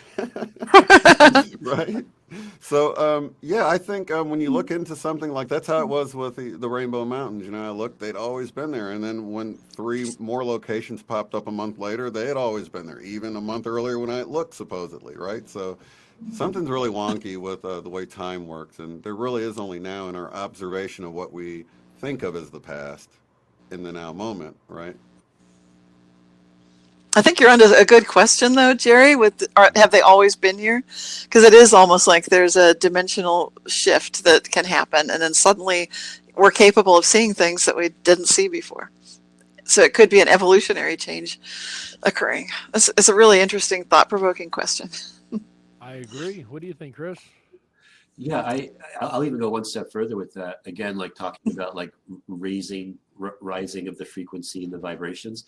I think there'll even be like archaeology discoveries that are made. Think about like Atlantis or something that's always been there. We just didn't look close enough. Now all of a sudden we've just discovered it. And things like Camelot or Avalon or the days of King Arthur, like those type of things. Oh, that's mythical. I think there's going to be things that start to come into our reality and show that there was actually such a thing as the Knights of the Round Table and all the adventures that they went on and so forth. So yeah, I think it's all going to start coming back to us as it should, just because the frequency is going up. And Merlin out there with a wand moving Stonehenge blocks around, right? That's one of my favorite stories. According to them, he asked a bunch of giants to help him move it from Ireland to England. Stonehenge. No joke. Merlin was behind that, according to lore, you know. Heather, could we go ahead and get that other slide up, that next slide? Shane, you were going somewhere with that, sir? Oh, it was just pertaining to the gold monolith. I thought we could have it on the screen while we were talking about following the path and all of that. Follow the yellow brick road. Yeah, so here's an interesting concept. If you kind of like liken it to the Wizard of Oz, and by the way, the Wizard of Oz, that's so prolific. That movie, I mean, not just the Mandela effects, but all of the teaching things, you know, that Dorothy experienced, and was it a dream, and, you know, going to the land of Oz and what exactly happened and all that. I find that really fascinating. But the first thing I thought of when I saw the gold monolith was follow the yellow brick road. Like here's the path. Now, it doesn't mean that the easy work is over. It's like, oh yeah, we found the yellow brick road, or we found a marker stone for the golden timeline. But just like with Dorothy and her friend, her Toto and her friends, their adventures began when they got onto the yellow brick road. And there are a lot of things that caused them to, like, you know, maybe turn away between flying monkeys and poppy flowers that would make them, you know, go, you know, the Wicked Witch of the West, you know, whatever the situation was. So to me, I think my viewpoint is that it's all very positive, but we're just at the beginning. We found the path. Now we got to walk it, so to speak. And it could be easy to go off the path, but we want to stay on it. I like that. Like you said, the adventure didn't begin until they found the yellow brick road. And it goes back to what I was saying earlier. It looks crazy out there right now. And crazy being relative compared to 2020. But it looks absolutely crazy out there right now. But it could be that beginning of that yellow brick road, that one of many challenges that we're going to have to overcome, that hero's journey, if you will, as Cynthia spoke about in the first conference, Campbell's hero's journey, that is going to allow us to overcome these different obstacles down the yellow brick road and end up in the amazing golden timeline. That's interesting. But by the way, when you look at this picture of Dorothy and the red shoes that she's wearing, her socks here are white, right? A lot of people remember her socks being white. This is just a small Mandela effect. But when you watch the movie, her socks are blue now. So, and this is an artist's representation of the Wizard of Oz. But it's like no matter where you look, there's Mandela effects. You just have to look a little bit more closely, and it's like, wait, that wasn't the way it was before. These are exactly how I remember it, actually, because now I think there's like a black bow on the front, right around the top shoe or of it, something. yeah. Yeah, and I didn't remember that. I remember them being all emerald, or not emerald, but ruby like this, in the white socks, not blue socks. Yeah. Well, it is intriguing with the amount of Mandela effects that are in The Wizard of Oz, right? Yeah, so many. Yeah, can we name some of them if you guys know right off? I know. Well, Go ahead. but Fly My Pretties Fly, that one came up. I think Moneybags brought it up with AJ on the Mandela Monthly show. I remember that. Do you remember that? Yeah. Right now do. it's just fly, fly, fly or something, right? Right, now it's Right. just Fly, Fly, Fly. Fly, fly, fly! Get the girl! Fly, fly! Doesn't sound right. Not at all. The Scarecrow carrying a gun. Yeah, that's kind of weird. I don't remember that either. It seems like it's inappropriate for a children's show.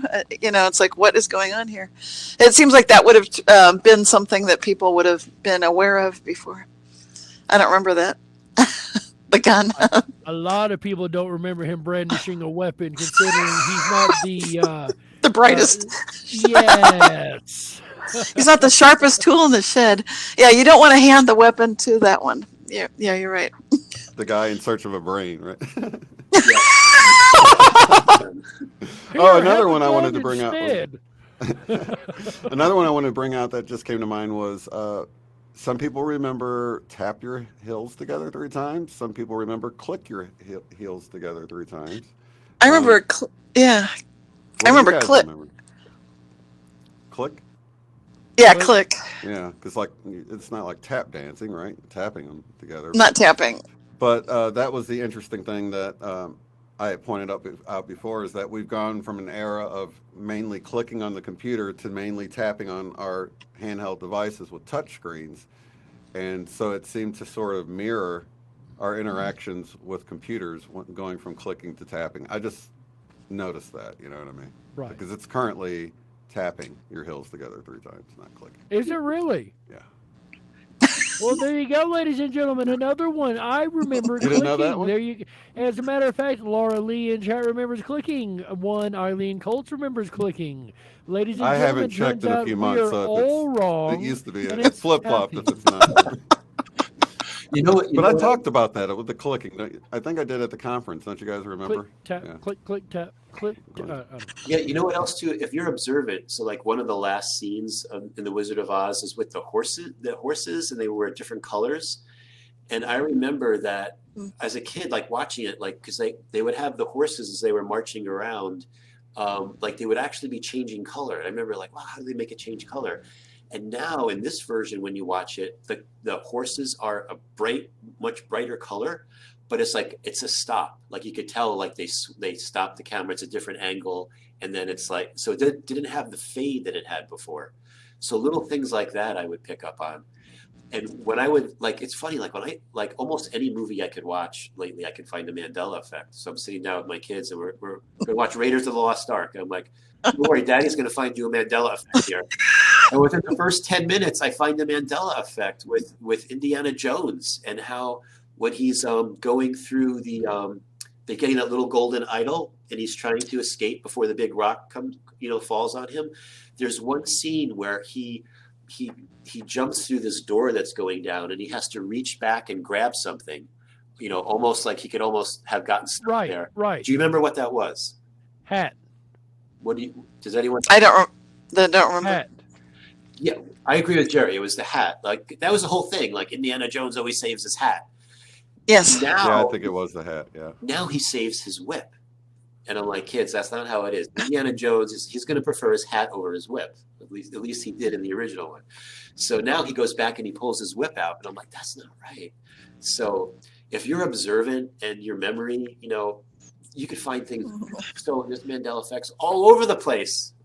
It's funny because it's one of those things like it's a hat. Like, what's the big deal? But he reaches out real quick and snatches it. I know. In the next movie, The Temple of Doom, there's like a thing where he goes back and he saves his hat again, and it was like a ha thing, like, oh, it was from the first movie, so he didn't. A callback, yeah. Yeah, but then people would watch both those movies, and they'd be like, oh, you're just remembering it from the second one, and I'm like, no, he saved his hat in both. So, yeah.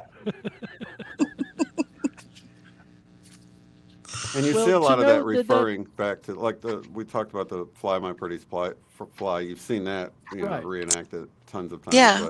Oh, lots of times. Right, but that. And why would they just make that up? What's such a weird thing to say? Yeah. Why would everybody make up the same exact thing? That's the thing. That's how it is with the chicken leg. It's like, why would everybody remember a chicken leg out of all the items the guy could have had in this? What was that Henry VIII painting, right? Oh, the turkey leg, yeah. The turkey leg, yeah. Yeah, exactly. But it could have been anything, because that's such a random thing for everybody to assume that he had, you know what I mean?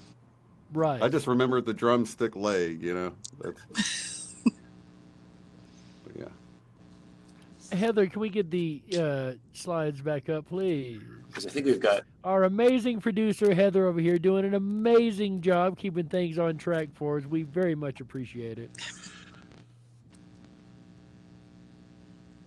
Yeah, so now the next slide is our last slide, which is questions. Perfectly timed. Any questions from the chat, ladies and gentlemen? I have seen one or two coming up in here, but I'm not sure. They're pretty ways back here. Any questions about what if our consciousness is already in a cloud, a spiritual cloud bearing down into meat suits? Or beaming down into meat suits. What do you guys think? You think we could be just a consciousness that's out there that is beamed into this body somehow and like an avatar, if you will? Who wants to go first with that one? Cynthia? Oh, well, I think beamed into it, that implies that there's something doing the beaming and it's coming from someplace. And so it introduces a lot of variables. So what exactly is going on? For me personally, it doesn't feel like that. I have an experience of consciousness where I can shut down parts of my left brain thinking and get more and more into direct experience of reality, which is useful when I'm tuning in to get intuitive information and insights. And when I do that, I don't feel like I'm beaming into myself, or I don't get that feeling at all. So it doesn't personally match for me, but I wouldn't rule it out maybe if someone wants that experience, anything seems to be possible from what I've seen. So who knows, could be for some people.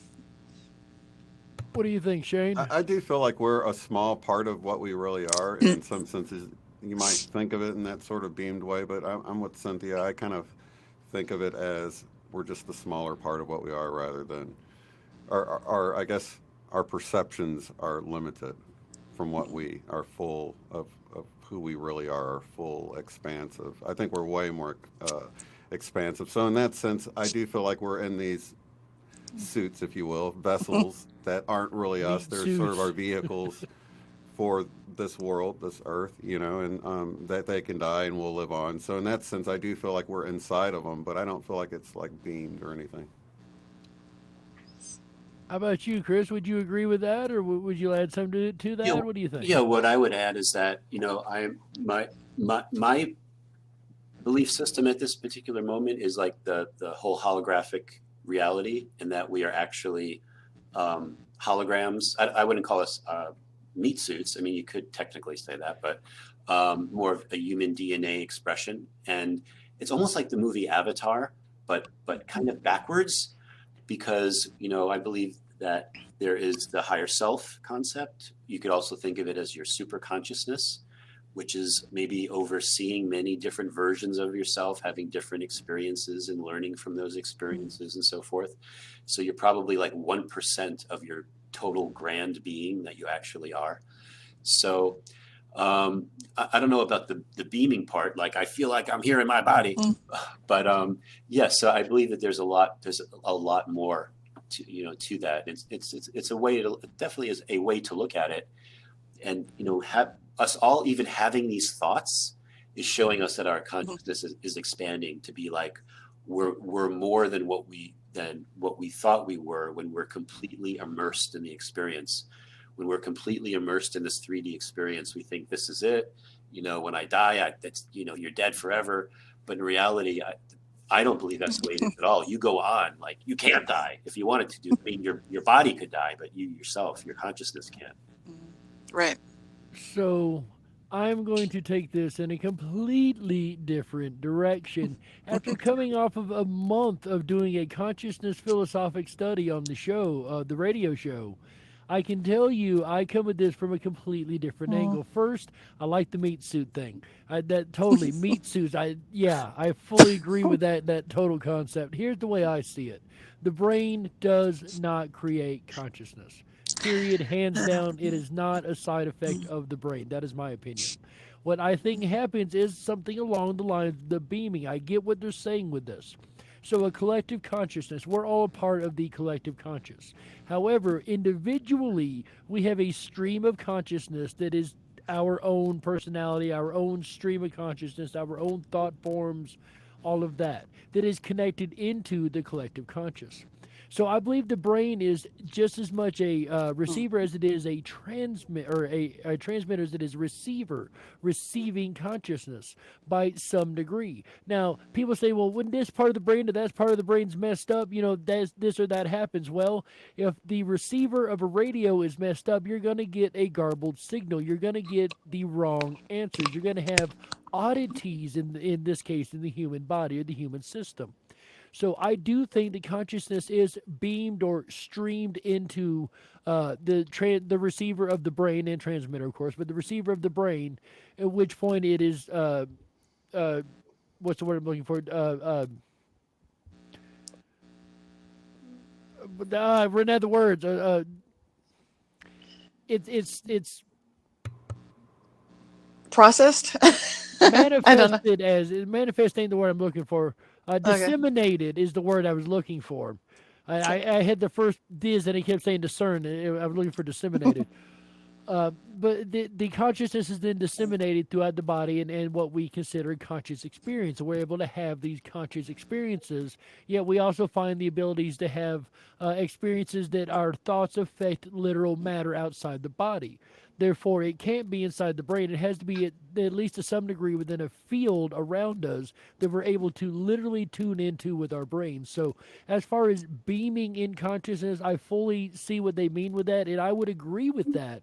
That is beaming into the receiver of the brain, and ergo we are conscious and of the experience that we're having, but we are not our bodies. That is my opinion on the whole topic, and I apologize for the rant. Well, the beaming thing does happen. I've seen some people talking about how they feel like they have been targeted by beams of consciousness where they had thoughts that were not their own. And so, I've definitely heard of that kind of thing. But I don't know that it's a natural phenomenon so much to receive it that way. Like your thoughts are being beamed into you, and then you've got ideas that came from this beaming of, some targeted, somebody that targeted you. It would work for me if I was part of the beam, or if I was actually the beam. You could, it would kind of fit in the way. The beam being a stream of consciousness, one word for the other. Yeah. Mm-hmm. Beam me up, Scotty. Where did that come from? I've never heard that before. Kirk never said that. Was that on some show or something? I don't remember. Sounds familiar. Star Trekker or something? Yeah, you got some splaining to do. Yeah. Chris, they want to know, when are you going to post the next video in your symphony series, sir? Okay, so I just filmed 5 videos, fringe level 1, 2, 3, 4, and 5. I call it my fringe intermission, and I'm probably going to start posting them, probably not for another 2 or 3 weeks, but they definitely will give you something to think about. I cover mandanimals, I cover extinct animals. I do this really interesting exercise regarding an extinct animal that I think people will find interesting when you watch it. And then I go way out there. I go fringe level 5, and I talk about Topsy the elephant, which was something I've spoken about her before, but there are things about her I didn't want to reveal because I thought people would be like, oh my goodness, the quantum businessman, he's really lost it now.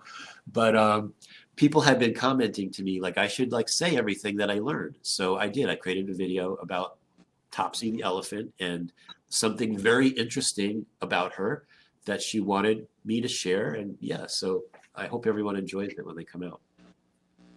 So soon, a few weeks, 2 or 3 weeks. Few weeks. Excellent. I've heard a lot of There you good go, things ladies and about gentlemen. people What's that, Shane? enjoying it, commenting that they've been enjoying the series. So Oh, that's cool. we're looking forward to whatever you got. I've coming. had a lot of people tell me that they've Yeah. been enjoying it too. People that I know and you know stuff like that have been telling me they really enjoyed watching that series. So you getting a lot of compliments that you're not getting directly, but people are enjoying it, sir. Cool. I appreciate that. And thank you everyone that's watching it and enjoying it. I enjoy making them. So it's a win for everyone. We got 48 watching right now. Speaking of watching, we appreciate every last one of you guys, whether you're over here in the chat interacting with us or just watching along or listening along. We very much appreciate you guys joining us for this first episode of the Golden Timeline, or of the IMEC Open Tables, episode 1 being the Golden Timeline. We've discussed a lot this episode, and I want to finish out with one last comment from Eileen Colts. You guys may or may not have heard of this. I haven't. It says International Mandela Effect Conference. Overprotected just told me that a Tin Man has a bow tie now, and he does. No The way. Tin Are you Man and the kidding me? Wizard of Oz having a bow tie. What do you guys think? Up for a vote. What do you guys think? No bow tie. No. I don't remember. No, you would remember a bow tie. You I do? would think Metal so. looking? Is it metal looking? They didn't give me that much information. They said they looked it up and it's actually theirs. So I haven't qualified it myself. I haven't verified it. But we I don't got remember a somebody bow that tie. said It was there. Then somebody else said, "Yeah, I looked. It's there." So Yeah, you know what? Wow. I'll add one more thing too. Just, you can start watching things closely. The Glinda, the Good Witch of the North, I think that's who it is. Uh-huh. Did she always have a big butterfly choker thing? Was it just me? Because I could have got that messed up. But she has like a big butterfly thing on her neck that I don't remember. I don't remember a butterfly. Now we're ad-libbing Mandela effect. Well, there's for sure. Yeah, there's. Tin ladies Man and gentlemen, definitely. I present the Tin Man with the bow tie. There you go. That's new. Absolutely, that's new. Yeah, I do not remember a bow tie. Yeah, no. It's Well, even that's- in costume form. Wow. Huh. So there you go, ladies and gentlemen. There's proof to back up the claim. There is a bow tie on a metal bow tie on the Tin Man, a tin tie. Heather got us a picture pulled up here. Very good. Appreciate that, Heather. She done went hunting for us too. Our producer back here catching Mandela effects for us. We very much appreciate it. That is awesome. What if he shows up with the gold leg, like C-3PO, like the opposite? What's going on? What kind of reality timeline is this? Speaking of opposites, it's the opposite of the beginning, ladies and gentlemen. We've come to the end of the show, unfortunately. So I'm going to go around the table one last time for final thoughts. Anything, everything, anything you'd like to get off your chest, where to find you, all that good information. Because even though we are a team, we also have our own independent things going on too. So I'm going to start this time with Mr. Chris Anatra, the quantum businessman. Yeah, so just I thank everyone for watching my videos. You know, leave me comments. I read all the comments. It helps me like figure out what I'm going to go to next, or what possibly could use attention for me to further explain things. So again, a big thank you to everyone, and I'm going to keep making videos and keep giving them a thumbs up, and I'll keep making more. Thank you. So you can be found on YouTube, yes, sir? Yes, you can find me on YouTube under Quantum Businessman.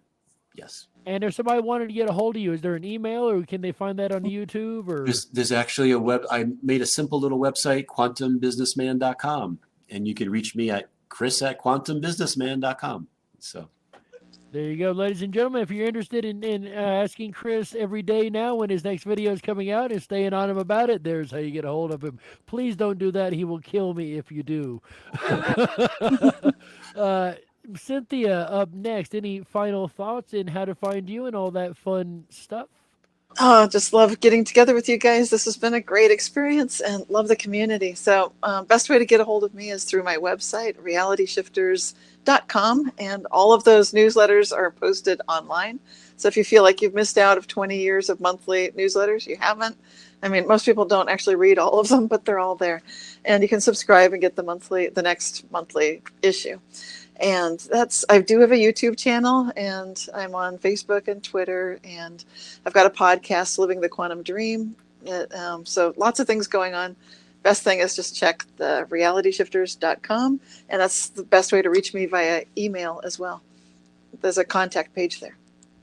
Excellent. Thank you so much. And I love the Reality Shifters, guys. I get it every month, once a month. It's always upbeat, happy, cheery. It's always a welcome email in my email box. So if you haven't, go over there, check out realityshifters.com, sign up for the email. It's once a month. It's worth it. I promise you, it's absolutely worth it. Next up, ladies and gentlemen, Shane, also known as Unbiased and On the Fence. How can people find you, Shane? Absolutely. You can find me on YouTube at the YouTube channel Unbiased and On the Fence. But if you want to remember everything easily, I've got links from my website to contact me or to go to the YouTube channel, and it's uotf.net for Unbiased and On the Fence, uotf.net. And it looks like we've all got our websites here. Thank you, guys, for being here this evening. Chris, Cynthia, Shane, it's always an absolute amazing pleasure when we're able to get together. We are truly what I consider a dream team. It is absolutely wonderful working with you guys, both on screen and off screen, behind the scenes.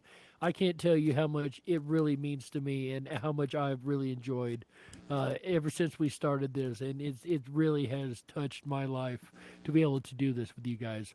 Speaking of my life, if you want to follow my life, you can check me out at the rippinrabbithole.com. First off, that's where we've got the radio station and the Dark Wolf's Den radio show, as well as the Rippin' Rabbit Hole radio show. Make sure you come check us out over there, rippinrabbithole.com. That is RIPONRABBITHOLE.com. That's right. Also, you can find me on YouTube at the Dark Wolf's Den Show YouTube channel, as long as they allow us to stay up there with the current climate of things. I'm not sure how long any of our social medias will continue to function, but for the time being, that's where you can find me. Or you can find us here also at the International Mandela Effect Conference YouTube channel.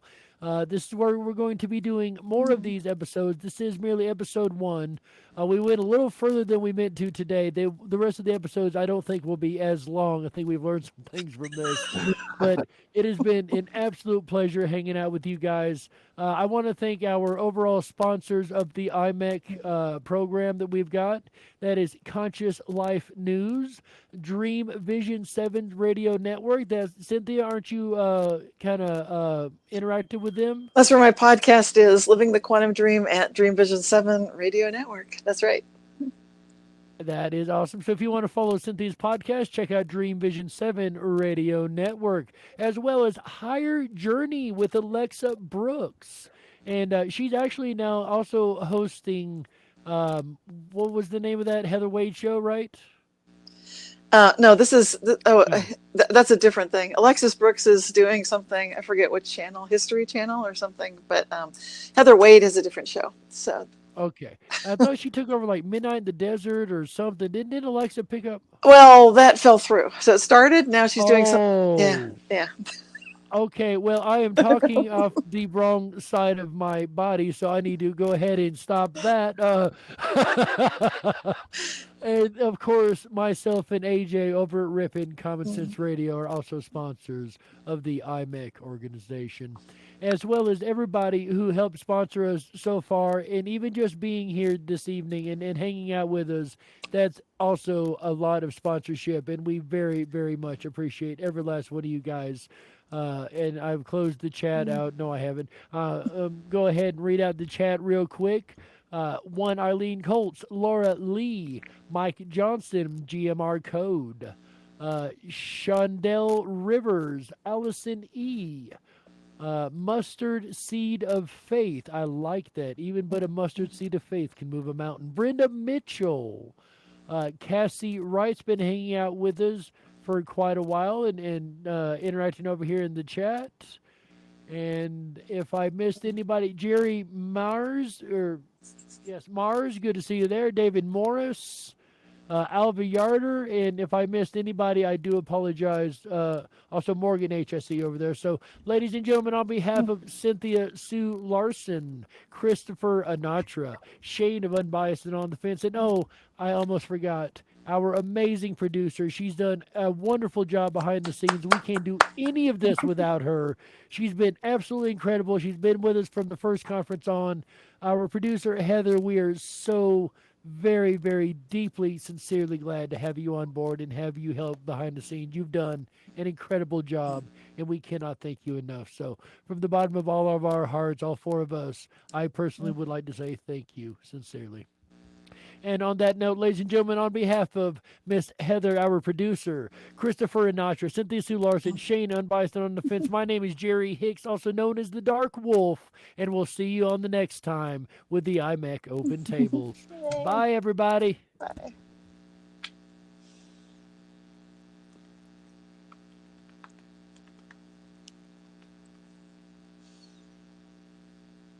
And we're clear?